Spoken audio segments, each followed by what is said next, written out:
You there! Are you tired of only being able to use 11 alarms per object in a game? Well, we're gonna change that so that you can do anything that you want. Yeah, that's what we're gonna do. It's the Danky Boy here, and we're gonna make our own alarms. That way we can not be bound by the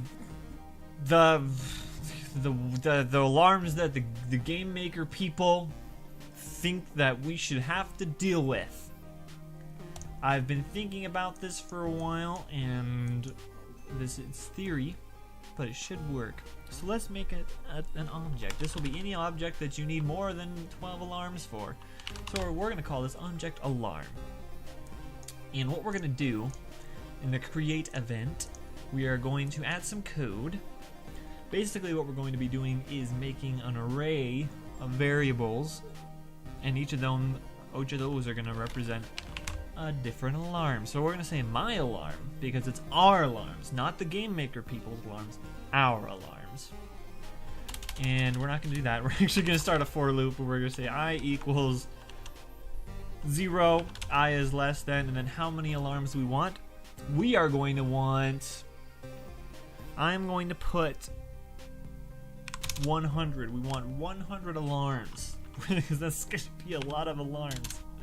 And then I++, and let's get our brackets set up. And you know what? I actually forgot.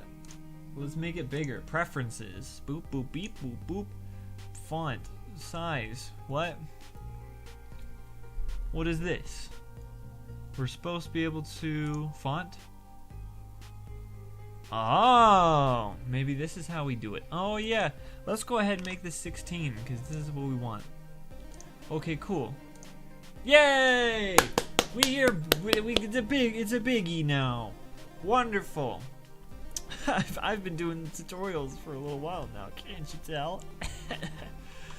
But anyways, we're gonna say my alarm because, like I said, our alarm is not theirs, and we're going to say I equals. And for right now, we're going to say -1 because just like regular alarms, -1 means that they're done. And 0 is when they're going to get triggered. They're going to get triggered. So, we're going to make a step event. Step. And we're going to say also for I equals 0. I is less than 100. In fact, let's actually go ahead and make this alarms. Let's go ahead and make this 100. This will make it better. Alarms. So we're doing this in the create event, just replacing that variable with alarms. And that way we can just change this to alarms. So if we want to make more or less, we can do it really easily. And we're going to do this I++ right in the back there. And basically what we're going to say is if my alarm I is equal to 0, because that's that, well, we don't want to put that there. Because that's that point where, whoa, that's the point where the alarm actually gets triggered.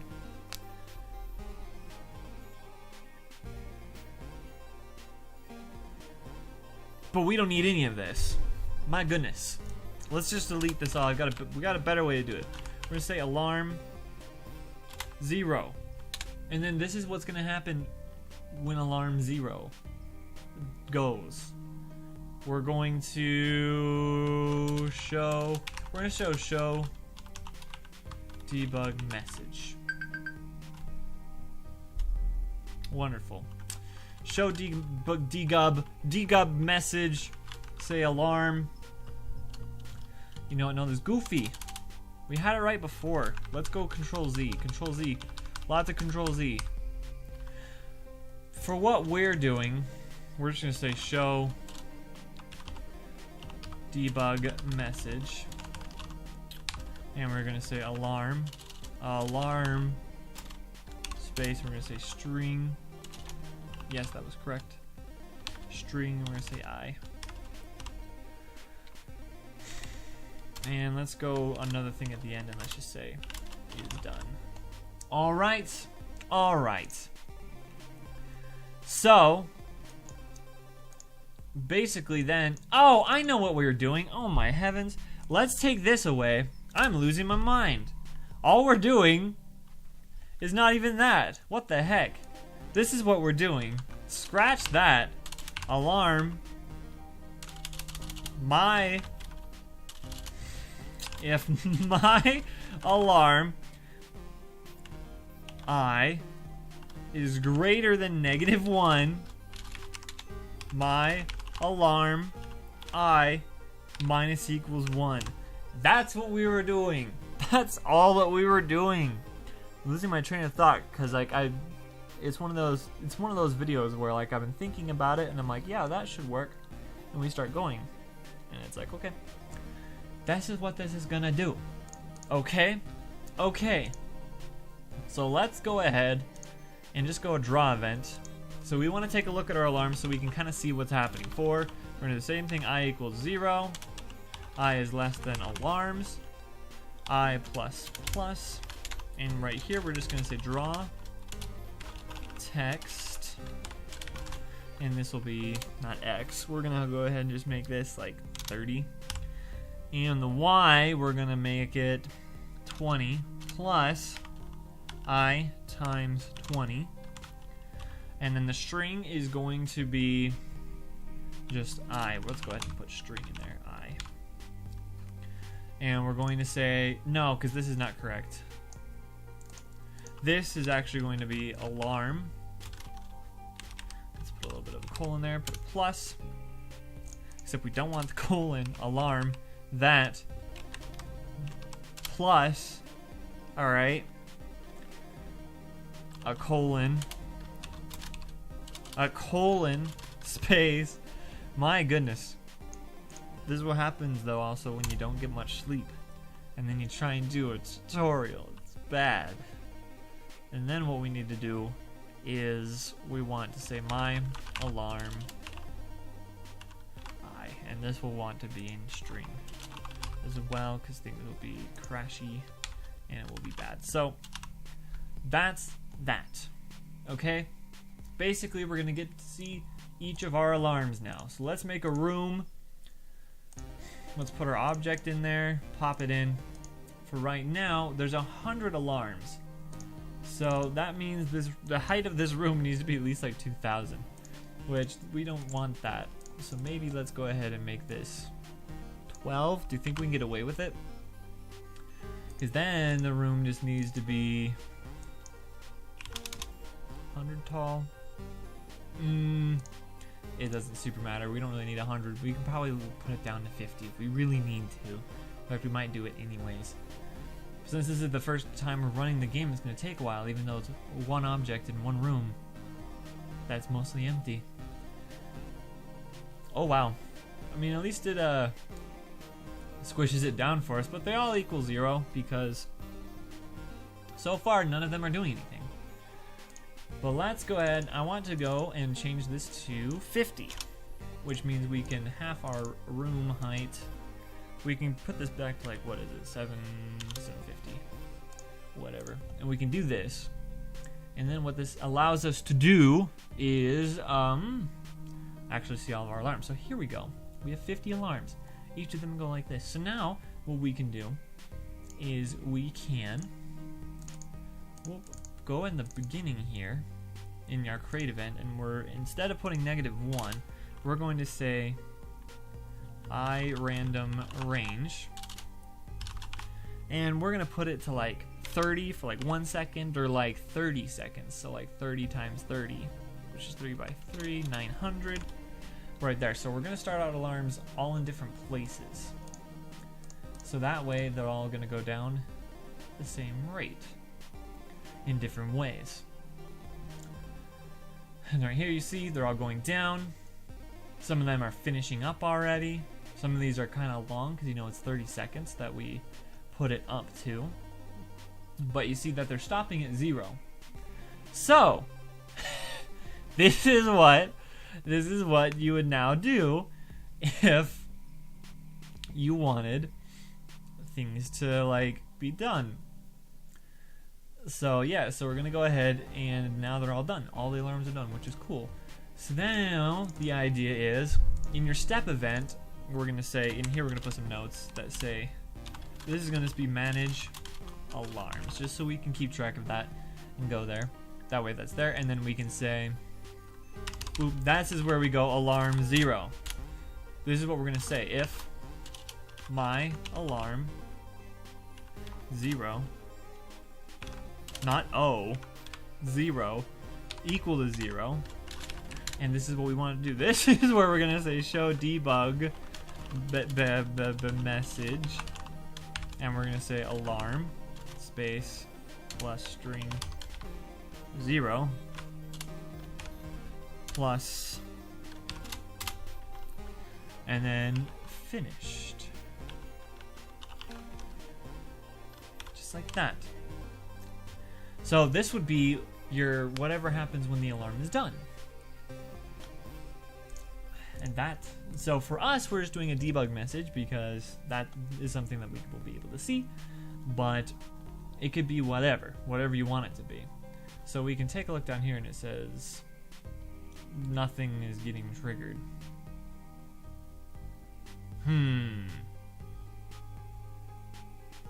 We're not doing any showing debug messages, but why not? Did I mess something up again? If my alarm 0 equals 0. Oh, because we only did it for 0. Because I'm dumb. That's why. That's why it doesn't work. Because it doesn't go because it's just 0. So 0 right now is at 300 and just something like that. Now, there's one thing that I want to do next to showcase all the alarms. So now, right about now, there we go. Alarm 0 finished. There we go. Now we have it done. We are going to do something neat. So first off, we're going to say this is going to be iRandom range. We're going to make it a little, well, yeah, we're going to make it a little bit smaller. We're going to say, well, this is 60 to 2. Anywhere from 60 to 2. Because then what we're going to do, we're going to take away this draw event. Alright. Because we don't need to really see that anymore. We're going to show our alarms in a different way. So, how? I want to say draw set color. And let's just go ahead and say C green. Draw set alpha. And this is what we're going to do. We're going to say alarm, or this is where we're going to need a for loop though. For I equals 0, I is less than alarms, and then we're going to say I plus plus, and here we're going to say draw set alpha to my alarm I divided by 60 because that's the height it's going to be.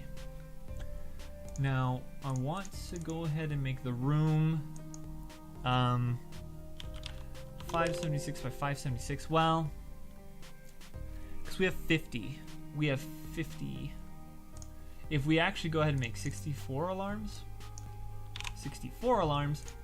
we can make it, because 64 is, that will be an even square root type of number, I think. I don't know, because then 64 is 8 times 8, unless I'm dumb. So if we go in our alarm thing and we go 8 times 64, that's 512, so we're really close. But if we go 512 by 512, because I want to draw squares representing each of the alarms. And instead of here, we're going to do another one. And we're just going to call this trigger alarms. If we're going to do another for loop, I equals 0, I is less than alarms, I plus plus. We are then going to do, oh yeah, no, I'm going to do that. That's another thing. We're going to say if my alarm I is equal to 0, and this is going to be when it's triggered, right? We're just going to say my alarm I is equal to 60. We're just going to set it back to 60. All right. All right. Yes, that's good. That's correct. And now we need to do draw rectangle. And the X, the first X is going to be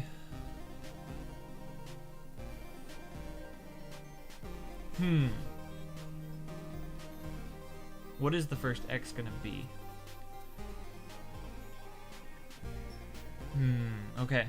So we gotta think about this. Let's think about this. Because they need to go up depending on the alarm. So, or you know what? We can do this a really easy way. We can do this a super easy way. Var square, we're just gonna call it sx equals 0. Var sy equals 0. So what we're gonna do, we're gonna draw a rectangle sx, sy, sx plus 64, sy plus 64, outline false.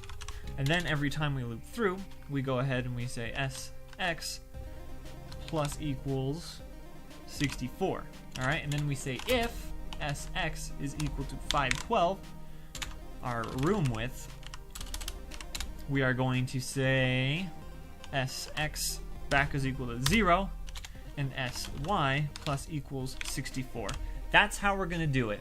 All right, basically we're drawing rectangles that are going to be as transparent as that alarm is, and then basically we're going to be, every time it's looping through, we're going to be creating them across, and it's going to be adding to these variables where the square, the top left corner of the square is going to start, and every time it goes down, it like goes to next row every time that we're going to do it. So, there's that for you. Let's go ahead and change our background to black just so we have a better thing. And I actually want to go ahead and change the color here to yellow so it's a little bit brighter and so we can see it a little bit better. Let's go ahead and start this and see if it works.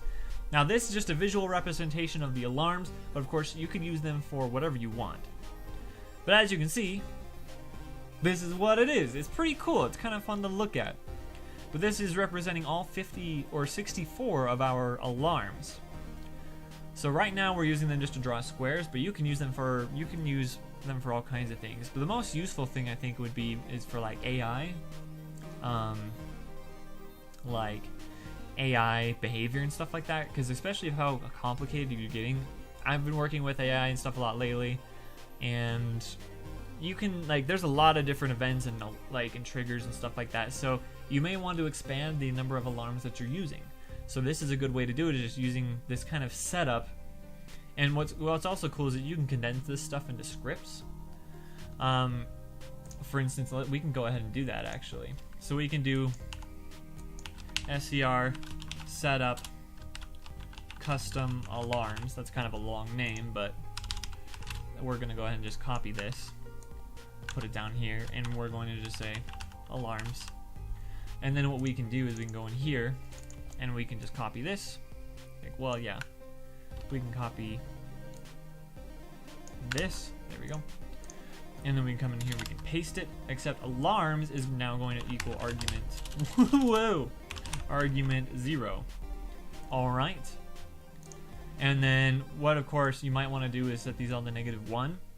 In fact, if you're doing this for yourself, you want to set this all to -1. The only reason I'm doing the iRandom range is just so that it can get started on its own without doing that.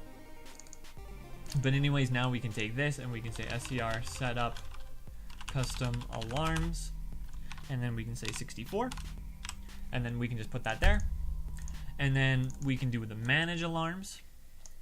We can cut that, and then we can just say ser manage alarms. Woof. And then we can paste that. That can stay the same. Ooh, excuse me, I'm getting the hiccups now. So in here we can just say ser manage alarms. And then that's just like that. That's all good. So now we can do a trigger one also. We can say ser check triggered, right? So we can just say if my alarm, and then we can say argument 0. Oh, let's go ahead and do this little thing too. SCR check triggered, and then we can just say alarm is equal to 0.